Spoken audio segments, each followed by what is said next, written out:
o meu nome é Mariana e eu sou museóloga. Na aula de hoje, nós vamos falar sobre classificação de acervos e seus diversos tipos e como isso funciona para a conservação. Então, vamos lá!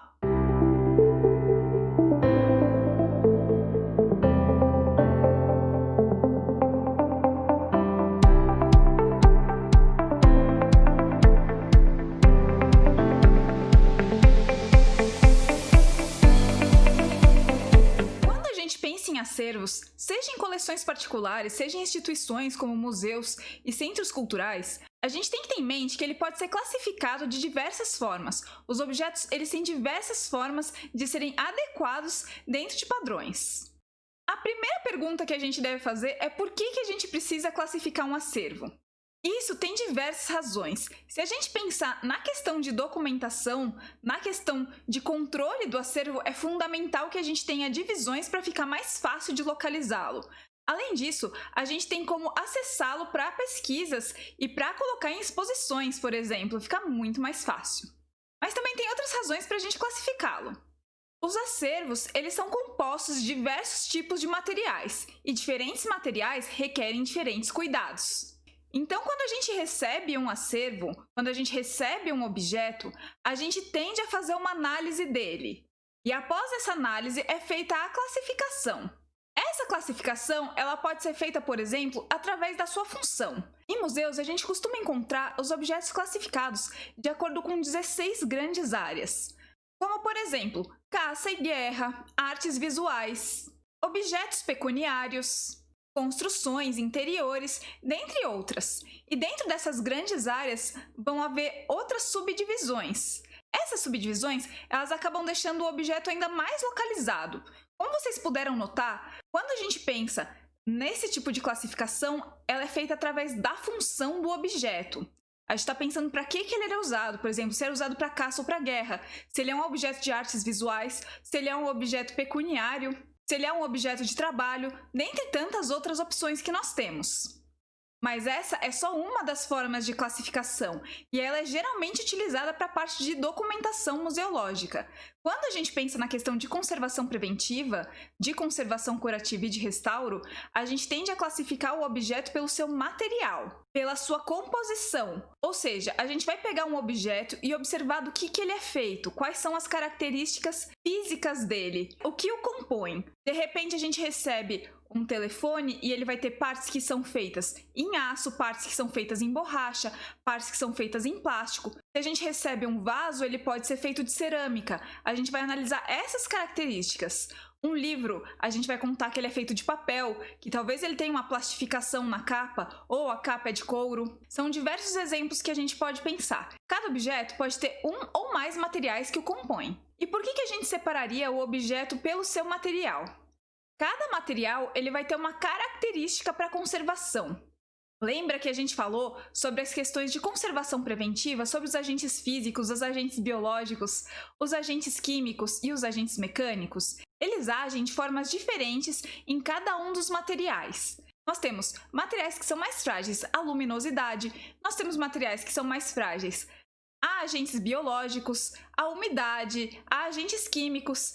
E a tendência é que a gente queira separá-los, acondicioná-los nas reservas técnicas e nos espaços de guarda de acordo com esse material, porque vai ficar muito mais fácil. Se a gente tem em um mesmo ambiente todos os acervos que são de papel, ou seja, documentos arquivísticos, documentos bibliográficos, a gente vai ter um controle muito maior do que está acontecendo naquele espaço. A gente pode ter uma climatização específica para aquele espaço.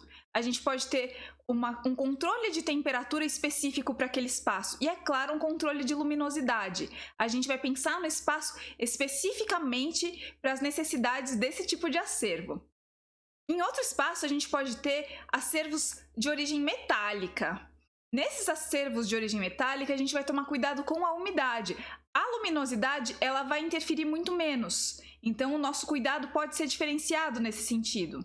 E se a gente tem um outro espaço com acervos de madeira, a gente vai tomar muito cuidado com os agentes biológicos, porque a gente sabe que cupins, que brocas gostam muito de objetos de madeira, e o nosso controle vai ficar voltado para isso. Então essas classificações elas servem para ajudar as pessoas que trabalham com as coleções a manterem elas seguras. Lembrando que sempre a ideia de conservação é fazer com que o acervo dure o máximo possível. E se a gente tem condições de colocá-los no mesmo espaço e manter aquele espaço propício para o tipo de material deles, fica muito mais fácil. É claro que essas ideias que eu estou falando de acondicionamento dos objetos em espaços específicos para cada tipologia, às vezes pode ser um pouco inalcançável, principalmente se a gente pensa na condição que os museus costumam ter, né? E o investimento e as verbas. E ainda assim, a gente tem que pensar sempre na situação ideal e tentar fazer o mais próximo disso. Muitas vezes, o que acontece dentro de um mesmo espaço é que os objetos do mesmo material, eles sejam acondicionados próximos uns aos outros, mesmo que não tenha essa divisão que eu comentei de clima e iluminação específico para cada um deles. Mas isso também facilita o controle, por exemplo, de pragas, que nem eu comentei. Se a gente tem todos os objetos de madeira próximos, a gente consegue notar instantaneamente quando tem algum tipo de infestação em algum deles e já separar e levá-los para a quarentena o mais rápido possível, para não correr o risco de contaminação dos demais acervos. Isso que eu estou falando para vocês se chama tipologia de acervos, são os tipos de acervo mesmo. Essa questão de tipologia ela pode ser dividida em níveis. Se a gente pensa em tipologias de museus, em tipologias de coleções, normalmente a gente está separando através do objeto de estudo ou da área de estudo. Por isso que a gente pensa em tipos de museus, museus de história, museus de arte, museus de botânica, ou mesmo a questão de coleções, porque o mesmo museu ele pode abarcar diversos tipos de coleções, diversas tipologias, e essas tipologias elas podem ser divididas nessas grandes áreas de conhecimento.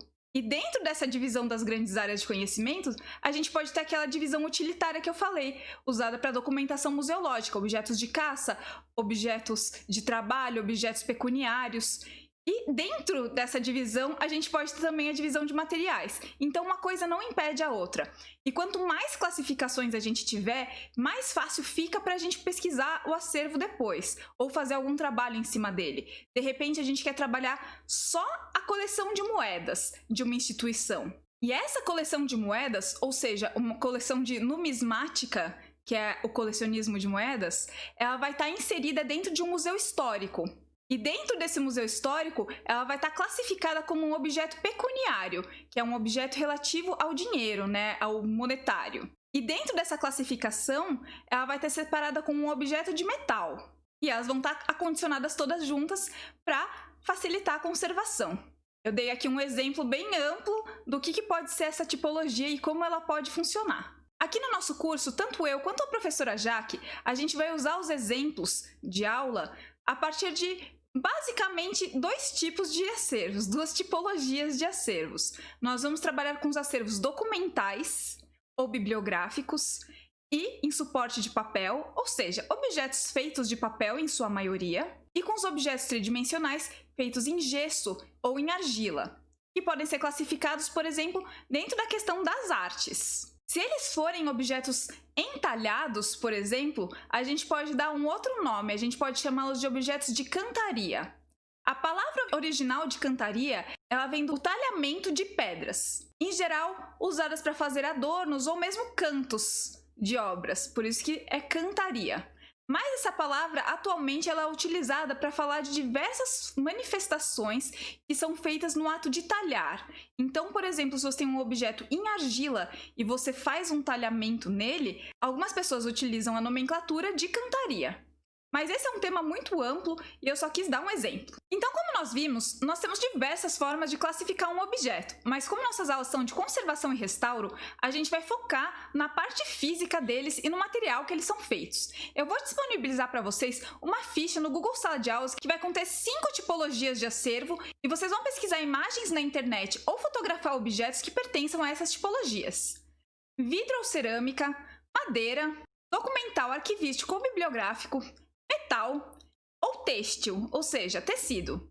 Eu aguardo então a atividade de vocês. Qualquer dúvida, só falar comigo. Até a próxima. Tchau, tchau!